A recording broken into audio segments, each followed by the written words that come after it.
আমাদের অঞ্চলে দেশে ৬০-এর দশক থেকেই পহেলা বৈশাখ উদযাপন হচ্ছে। ১৯৬৭ সাল থেকে সোফার আমাদের লেখাপড়াতে পেলাম।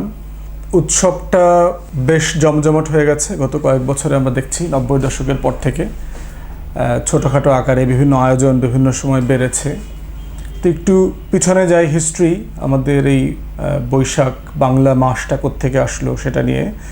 এটা মোটামুটি সবাই একমত যে মুঘল সম্রাট আকবরের সিংহাসনে যে আরোহণ করলেন ১৫৫৬ সালে, তখন ওই সিংহাসন আরোহণ উপলক্ষেই হচ্ছে মেনলি ওই সময়টাকে ধরে এই বাংলা মাসটা কাউন্ট করা হয়। কেন? কারণ মুঘল সাম্রাজ্যের ক্যালেন্ডার ছিল হিজরি ক্যালেন্ডার, আরবি ক্যালেন্ডার ছিল।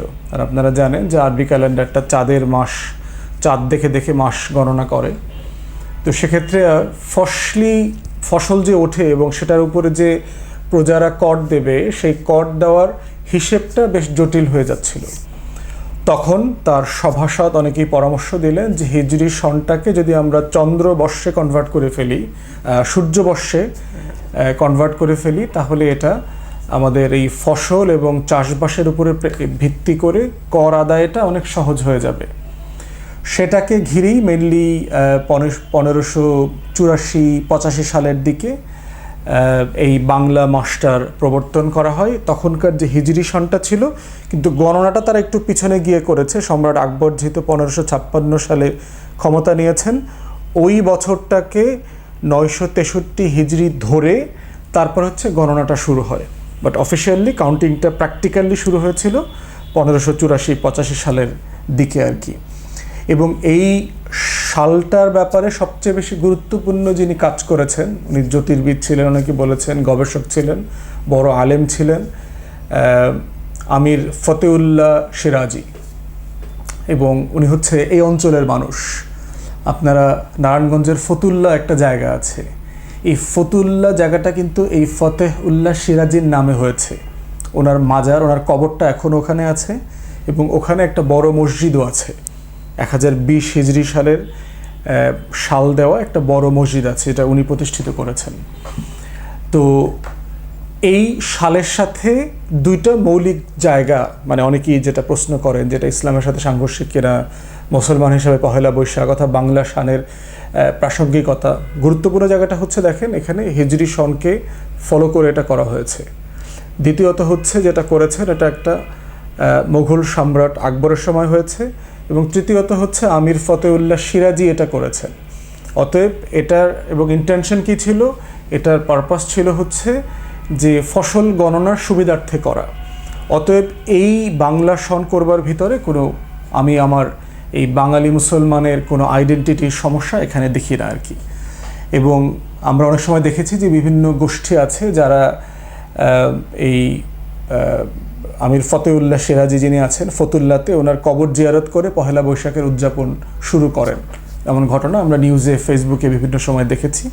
এবং ওনার কবরকে ঘিরে কিছু লোকাল টেক কেয়ার করা, যত্ন নেওয়ার যে বিষয় আছে সেটা ওখানে আছে বলে আমরা দেখেছি। ঐতিহাসিকভাবে আমাদের ছোটোবেলায় আমরা যেটা দেখেছি সেটা হচ্ছে যে হালখাতা ওপেন করতো মেইনলি গ্রামের বাজারে যারা হিন্দু দোকানদার ছিল, এবং ছোটোবেলায় কিছু কিছু মুসলমান দোকানদারদেরকে আমরা দেখেছি হালখাতা করতো।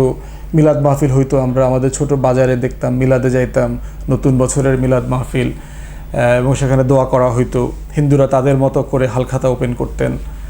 তো আর হচ্ছে চৈত্র সংক্রান্তির মেলা হইতো, দেখতাম চৈত্রের শেষ দিকে ২-৩ দিনের একটা মেলা হইতো।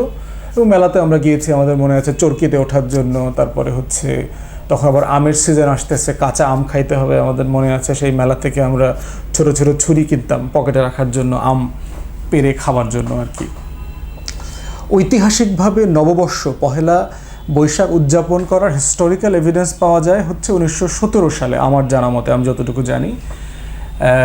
এটা হচ্ছে তখন যুদ্ধ চলছিল এবং ভারতবর্ষে বাংলাতে মূলত যে ব্রিটিশরা যেন যুদ্ধে যেতে, এইটার উপলক্ষে তারা তখন পহেলা বৈশাখটা উদযাপন করে পুজো এবং হোম কীর্তন করে, দোয়া করে, ওদের ধর্ম মোতাবেক দোয়া করে যেন এই যুদ্ধে ব্রিটিশদের বিজয় হয়, সেটাকে ধরে রেখে। বাংলাদেশে যদিও 1967 সালে পহেলা বৈশাখ উদযাপনটা শুরু হয়েছে, ঐতিহাসিকভাবে, কিন্তু এটার যে কিছু অনুষঙ্গ যেটা এখন সবচেয়ে বেশি আলোচিত সমালোচিত সেটা হচ্ছে যে মঙ্গল শোভাযাত্রা। এটা শুরু হয়েছে 1990 থেকে। এর আগে কিছু শোভাযাত্রা হয়েছে, কিন্তু সেই শোভাযাত্রাগুলোকে মঙ্গল শোভাযাত্রা বলা হতো না, বলা হতো আনন্দ শোভাযাত্রা। এবং এই শোভাযাত্রার পিছনে কিন্তু পলিটিক্যাল কালচারাল একটা ফাইট ছিল।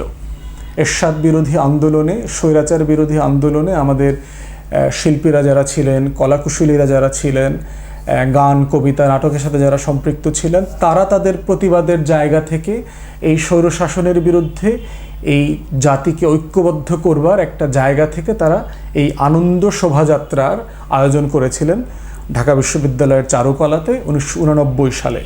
এর আগ পর্যন্ত এখানে মঙ্গল শোভাযাত্রা বলতে কিছু ছিল না।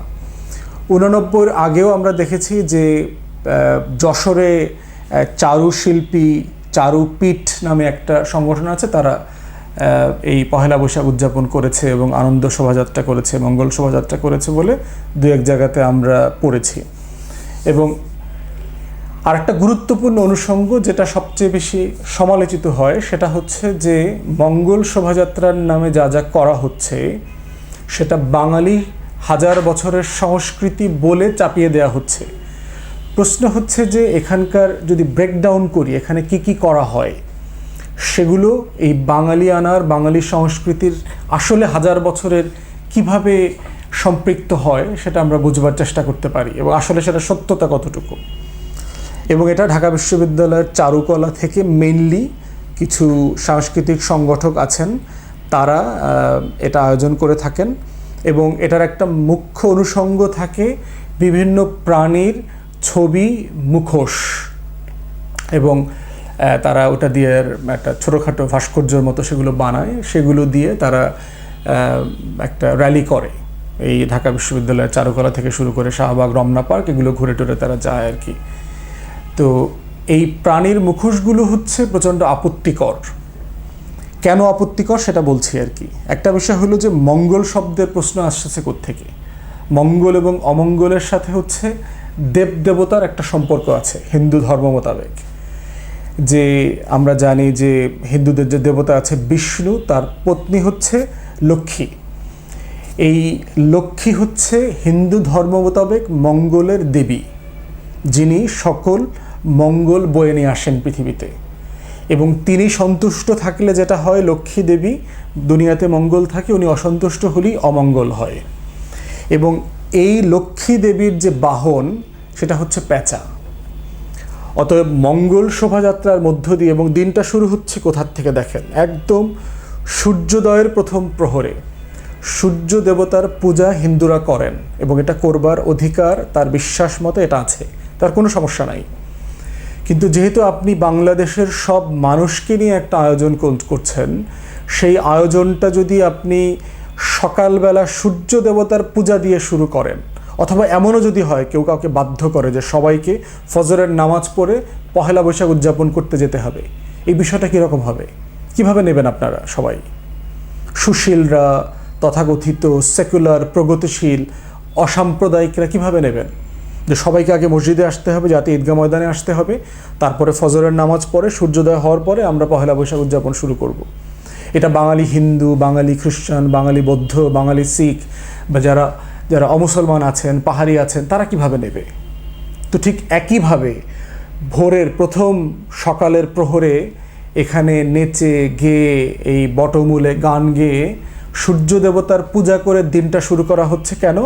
ওই মঙ্গল কামনায়, যে মঙ্গলের যে দেবী আছেন লক্ষ্মী, ওনার দৃষ্টি আকর্ষণ পাওয়া যাবে, ওনার সুনজরে আসা যাবে, উনি এবং দেশ মানুষের প্রতি উনি সুনজর দেবেন। এই বিশ্বাস থেকে হচ্ছে মঙ্গল শোভাযাত্রার আয়োজন করা হচ্ছে। এবং রামায়ণে, মহাভারতে এই অনুষঙ্গগুলো বিস্তারিত আলোচনা আছে। প্রশ্ন হচ্ছে এটা আমরা বাঙালি হিন্দু যদি এটা করে আমার কোনো সমস্যা নাই, কিন্তু সকল বাঙালির, বাংলাদেশের মানুষের এটা হাজার বছরের অনুষঙ্গ অভ্যেস, এটা বলে যদি মঙ্গল শোভাযাত্রা চাপিয়ে দেওয়া হয় এবং সেটা পহেলা বৈশাখ উদযাপনের প্রধানতম অনুষঙ্গ হয়, তাহলে আমাদের সমস্যা আছে, আমাদের আইডেন্টিটির প্রশ্ন আছে এখানে জড়িয়ে আছে। যে একটা সবার জন্য গ্রহণযোগ্য একটা উদযাপনকে কেন বাঙালিয়ানার নামে সাম্প্রদায়িক রূপ দেওয়া হচ্ছে? এটার নামই হচ্ছে কালচারাল ফ্যাসিজম, যে একটা জাতির মনন, ইতিহাস, ঐতিহ্যকে সাপ্রেস করে অন্য একটা জিনিস চাপিয়ে দেবার যে আয়োজন, এটাই হচ্ছে কালচারাল ফ্যাসিজম, সাংস্কৃতিক ফ্যাসিবাদ। আমরা রাজনৈতিকভাবে একটা ফ্যাসিবাদী সরকারের অধীনে বাস করছি।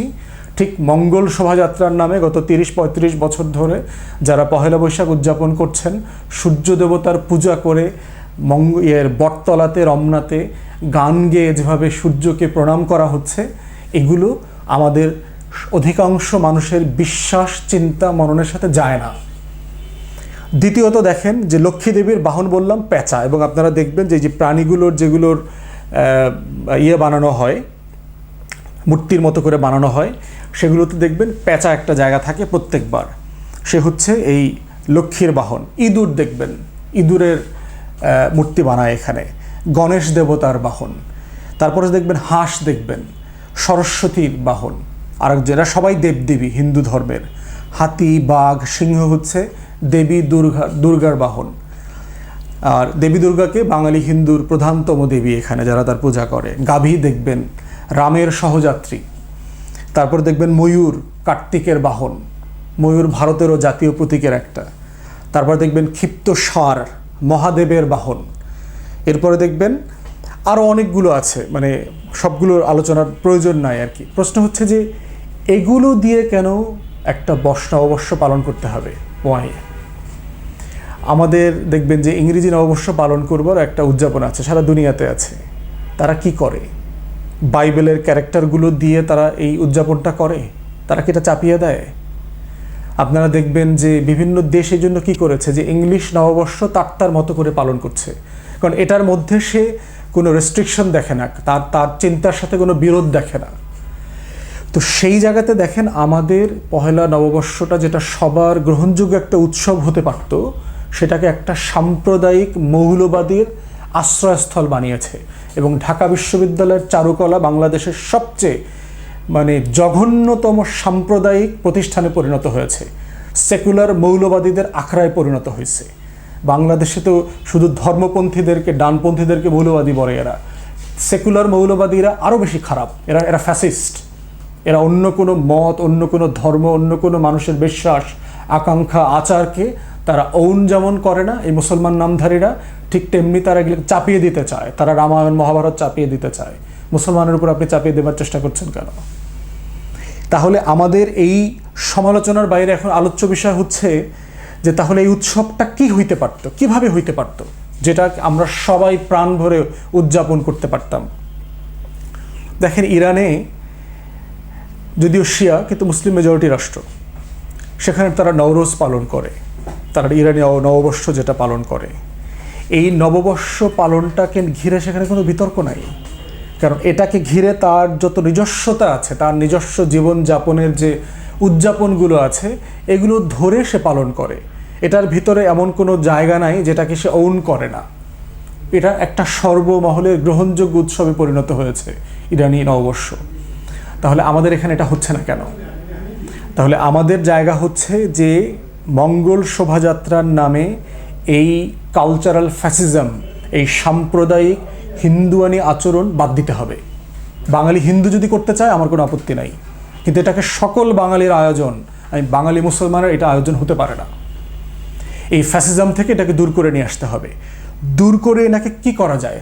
আমরা প্রস্তাব করছি যে এই বছরের র্যালিকে, নববর্ষের র্যালিকে আপনারা গণতন্ত্রের জন্য জাতীয় ঐক্যের পদযাত্রা এই থিমে করেন। কারণ একটা রাষ্ট্র, যে কারণে আপনারা আনন্দ শোভাযাত্রা শুরু করেছিলেন 89-তে, সেই শোভাযাত্রার বাস্তবতা থেকে যে এরশাদ স্বৈরাচারের থেকেও খারাপ স্বৈরশাসক আমাদের এখন চেপে বসে আছে। অতএব এই স্বৈরশাসকদের বিরুদ্ধে আপনার একটা কালচারাল ফাইট তো দরকার। তো নববর্ষে তো এই থিমে করতে হবে যে এই বছরটা আমরা আমাদের হারানো গণতন্ত্র ফিরে পেতে চাই, হারানো ভোট ফিরে পেতে চাই, নির্বাচন ফিরে পেতে চাই, মানবাধিকার লঙ্ঘন থেকে ফিরে পেতে চাই, মানবাধিকার লঙ্ঘনের শিকার, গুম খুনের শিকার মানুষগুলোকে ফিরে পেতে চাই। আমরা আমাদের এই বছরের থিম হইতে হবে আমাদের 17 বছরে আমরা যা যা হারিয়েছি, আমাদের যে অর্থনৈতিক লুটপাট চলছে, অব্যবস্থাপনা চলছে, এই ফ্যাসিজম, পলিটিক্যাল ফ্যাসিজম থেকে আমরা মুক্তি চাই। এটাই না হইতে হবে আপনার স্বৈরশাসক বিরোধী নববর্ষের থিম। তা আপনি মঙ্গলের জন্য কি করছেন, এবং এমন জিনিস করছেন যেটার সাথে এই মঙ্গলের অধিকাংশ মানুষের বিশ্বাসের কোনো সংশ্লিষ্টতা নাই।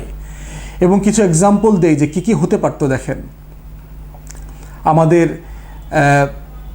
কত ধরনের যাপিত জীবন আছে বাংলাদেশে।